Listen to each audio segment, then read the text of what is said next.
Oprah Winfrey का जन्म 29 जनवरी 1954 को कोसियुस्को, मिसिसिपी में हुआ था, जहां उन्हें कठिनाइयों और संघर्षों का सामना करना पड़ा।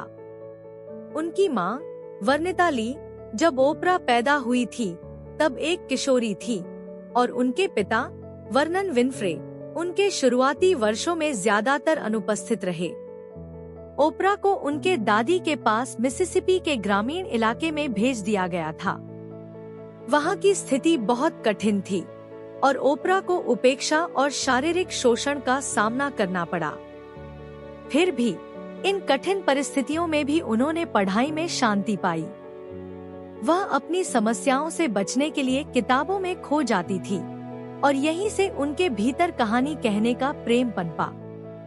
6 साल की उम्र में ओपरा को अपनी मां के पास मिल्वॉकी भेज दिया गया, लेकिन शोषण का सिलसिला जारी रहा और उनका आत्मसम्मान घटने लगा।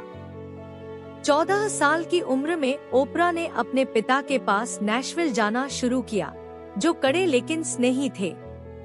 उनके पिता ने अनुशासन को महत्व दिया और ओपरा को शिक्षा पर ध्यान केंद्रित करने के लिए प्रेरित किया। उनके पिता ने उन्हें यह सिखाया कि वह अपनी परिस्थितियों से ऊपर उठ सकती हैं। इन सकारात्मक बदलावों के बावजूद ओपरा के किशोरावस्था के वर्ष अभी भी चुनौतियों से भरे थे। वह अतिरिक्त वजन के लिए प्रताड़ित होती थी और आत्ममूल्य की समस्या का सामना करती थी।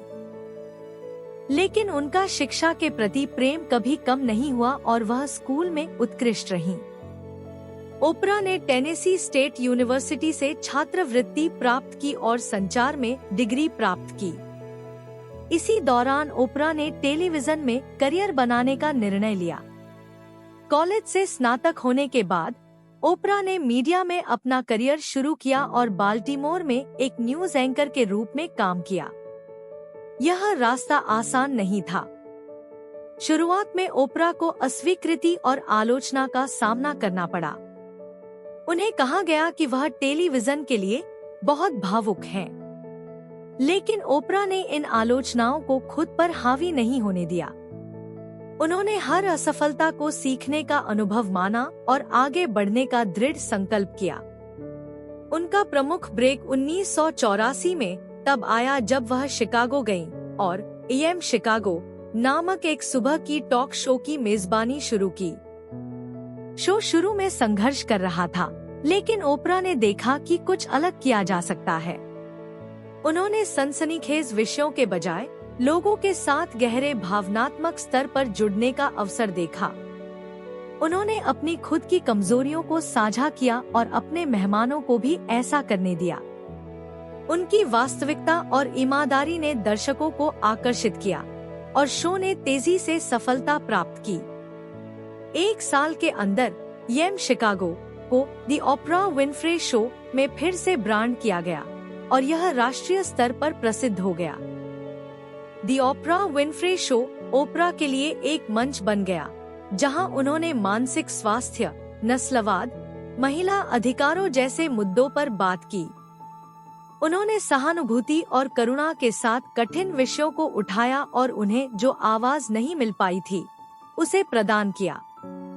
ओपरा ने अपने मंच का उपयोग लाखों लोगों को प्रेरित करने के लिए किया ताकि वे अपने जीवन को बेहतर बना सकें। अपने साक्षात्कारों, किताबों और सार्वजनिक वक्तृत्व के माध्यम से उन्होंने लोगों को अपनी क्षमता को अपनाने, घावों को ठीक करने और अपने सर्वोत्तम जीवन को जीने के लिए प्रेरित किया।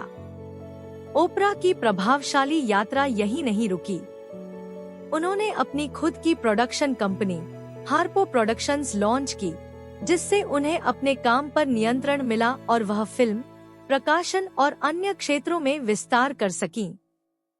ओपरा एक अरबपति बनी, लेकिन उनकी संपत्ति कभी भी उनकी पहचान नहीं बनी। असल में वह जो सबसे अद्वितीय थी, वह थी दूसरों की मदद करने की उनकी प्रतिबद्धता।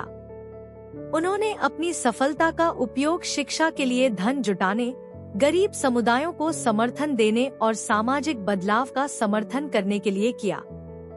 ओपरा का सबसे बड़ा योगदान उनकी Oprah Winfrey leadership academy for girls थी, जिसे उन्होंने 2007 में दक्षिण अफ्रीका में खोला।